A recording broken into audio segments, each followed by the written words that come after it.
The set of The View buzzed with anticipation that morning, the studio lights gleaming off polished floors, the audience packed and humming with excitement. Robert Downey Jr. was scheduled to appear, promoting his new film, a philosophical sci-fi drama that had critics already calling it one of his most daring roles since Iron Man. As the familiar theme music faded, Whoopi Goldberg turned toward the camera with her trademark grin. "All right, everyone, we've got a legend joining us today, Academy Award winner, the one and only, Robert Downey Jr." The crowd erupted with cheers. Robert walked out with effortless charm, sharp suit, relaxed smile, sunglasses perched on his head. He hugged Whoopi, nodded warmly to Sunny and Sarah, then sat opposite Joy Behar, whose grin was already mischievous. Joy leaned forward as the applause died down. "Robert, it's good to have you here," she said. "You're looking very well adjusted for a man who's been through Hollywood, rehab, and a billion-dollar franchise." Robert chuckled, crossing his legs. "Well, Joy, I figured I'd leave the chaos on screen for once." The audience laughed. The first few minutes were smooth, Robert talking about the movie's themes of consciousness and morality, dropping witty one-liners that had everyone entertained. But then Joy, flipping through her cards, changed tone. "So, Robert," she said, raising an eyebrow, "you've been called everything from a genius to a narcissist, sometimes in the same sentence. Do you ever think fame's gone to your head?" Robert paused, giving her that classic half-smile. "Every morning," he said dryly, earning a laugh from Whoopi. "But I try to keep it balanced with a healthy dose of guilt." Joy wasn't done. "Come on, though, you've been open about your past, your temper, your ego. Be honest, you still think you're the smartest guy in the room, don't you?" The audience tensed. Robert leaned forward slightly, his expression still calm but now sharper. "Joy, if I thought I was the smartest guy in the room, I wouldn't show up to The View, would I?" The crowd gasped, then burst into laughter. Whoopi covered her mouth, trying not to laugh too hard, while Joy forced a tight smile. "Cute," she said, flipping her note card. "But that's a deflection. You like control, don't you?" Robert raised an eyebrow. "I like not being psychoanalyzed by someone who thinks sarcasm is therapy." The laughter this time was hesitant, mixed with murmurs. Joy's expression hardened. "Oh, I can give therapy if you need it, honey," she shot back. Robert tilted his head, his voice smooth as silk but cutting. "No offense, Joy, but I think you'd turn therapy into a debate, and somehow still lose." The audience roared, even Whoopi dropped her cue cards in disbelief. Sarah Haynes' jaw dropped. Joy's smile faltered completely now. "Wow," she said, forcing a chuckle. "Someone's feeling spicy today." Robert shrugged casually. "You came with fire. I brought gasoline. Thought it was that kind of show." The producers were already waving frantically from behind the cameras, signaling to go to commercial, but the energy had shifted, electric and dangerous. Joy straightened in her chair, clearly irritated now. "You know, Robert, it's easy to be smug when everyone laughs at your jokes. But that doesn't make you right." Robert met her gaze, unflinching. "You're right, Joy, it just means I'm funnier." Whoopi stepped in quickly, laughing nervously. All right, before we start World War III at this table, let's take a quick break." But Joy cut in. "No, let him talk. I want to hear the philosopher of Hollywood explain himself." Robert exhaled slowly, his tone suddenly serious. "You know, Joy, I came here to talk about redemption, about what it means to rebuild your life after you burn it down. But you're sitting here trying to start another fire. Maybe that says more about you than me." The room went silent. Even the audience stopped whispering. Joy blinked, visibly stunned for the first time. Whoopi's eyes darted between them, searching for a way to diffuse the moment. "Okay, that's deep," Whoopi said carefully. "Let's just..." But before she could finish, Robert stood, offering a polite smile to the audience. "I think that's a good place to leave it. You've all been lovely." "Robert, wait," Joy said quickly, trying to recover. "We still have another." But he was already removing his mic. "No need," he said simply. "I think we've said everything worth saying." The audience broke into a confused mix of applause and gasps as Robert gave a nod to Whoopi and a small wave to the crowd before walking off stage. Joy sat frozen, staring after him, cheeks flushed. Whoopi sighed heavily, rubbing her forehead. "Well, that was one way to end an interview," she said dryly, earning nervous laughter from the audience. When the cameras finally cut to commercial, the studio erupted into motion, producers shouting, PR teams panicking, audience members buzzing with excitement. Joy leaned back, exhaling sharply. He's lucky he's charming, she muttered. Whoopi looked at her with a wry smile. He's lucky we didn't have 5 more minutes. By the afternoon, the moment was everywhere. Clips flooded social media. Robert Downey Jr. puts Joy Behar in her place on The View. Twitter exploded with memes, edits, and divided opinions, half calling him legendary, the other half calling him arrogant. Robert, meanwhile, was already in his car, sunglasses back on, scrolling through the chaos on his phone. He smirked, turning to his publicist. Told you Live TV was unpredictable. His publicist sighed. You sure you don't want to issue a statement? Robert grinned. Nah, I think Joy already said enough for both of us.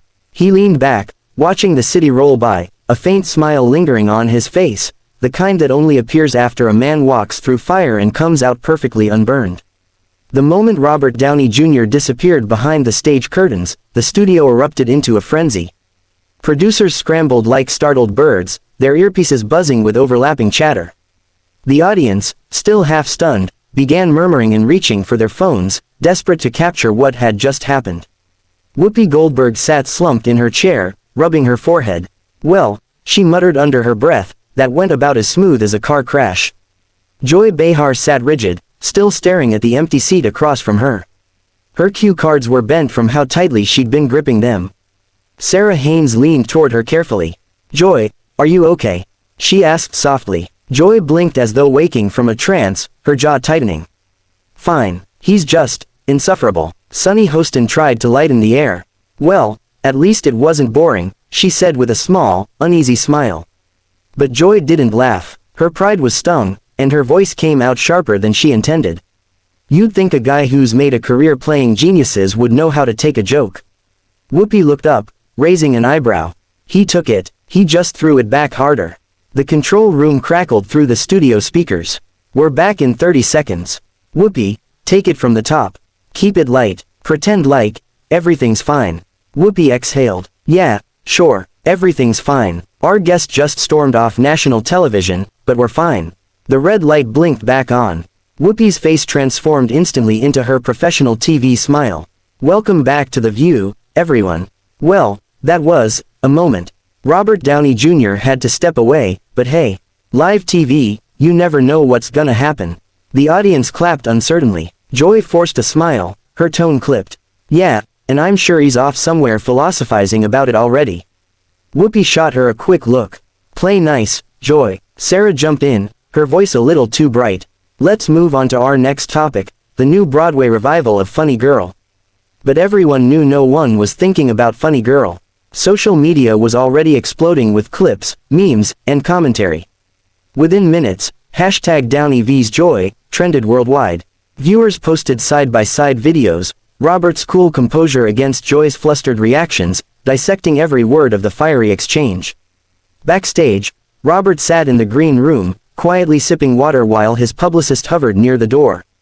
Robert, that was intense, she said cautiously. He shrugged, completely calm. Was it? Felt like breakfast conversation to me. Joy's team isn't happy, she warned. They're saying you ambushed her, made her look bad. Robert smirked. I didn't make her look bad. I just didn't let her look smart. His publicist sighed, pacing. This is going to be everywhere. TMZ, ET, probably every late-night show by tonight. You know how Joy operates, she'll talk about it on air tomorrow. Good, Robert said simply, standing and straightening his jacket. Let her. I've survived worse than daytime TV. Down the hall, Joy stormed into her dressing room, tossing her cue cards onto the vanity. He's a narcissist, she fumed. The man thinks he's Socrates because he played Iron Man. Her producer, a nervous young woman clutching a tablet, tried to calm her. Joy, people are already reacting online. Some are calling it the most entertaining segment in years. Joy turned sharply. Entertaining? He insulted me on live television. The producer hesitated. Yes, but the ratings will be massive. Joy froze for a second, then exhaled through her nose. Of course they will, she muttered. Disrespect always sells better than civility. Meanwhile, Robert was already on his way out of the building, escorted by security to a waiting car. A few paparazzi had gathered outside, cameras flashing the moment he stepped into view. Robert, what happened with Joy? One shouted. Robert paused, giving a polite smile. Just a difference in perspective, he said evenly. We're both passionate people. She's passionate about being right, I'm passionate about the truth. The photographers laughed as he ducked into the car. Inside, his publicist groaned. You're just feeding the fire. He smirked. The fire was already lit. I'm just enjoying the warmth. By mid-afternoon, every major outlet had picked up the story. Headlines flooded news feeds. Robert Downey Jr. walks out of the View after explosive clash with Joy Behar. And, tense showdown turns viral, Downey destroys Behar with calm wit. Clips circulated non-stop, some slowed down and analyzed like courtroom evidence. Fans debated whose side to take, Team Downey or Team Joy. At the View's offices, executives were ecstatic. This is gold, one said.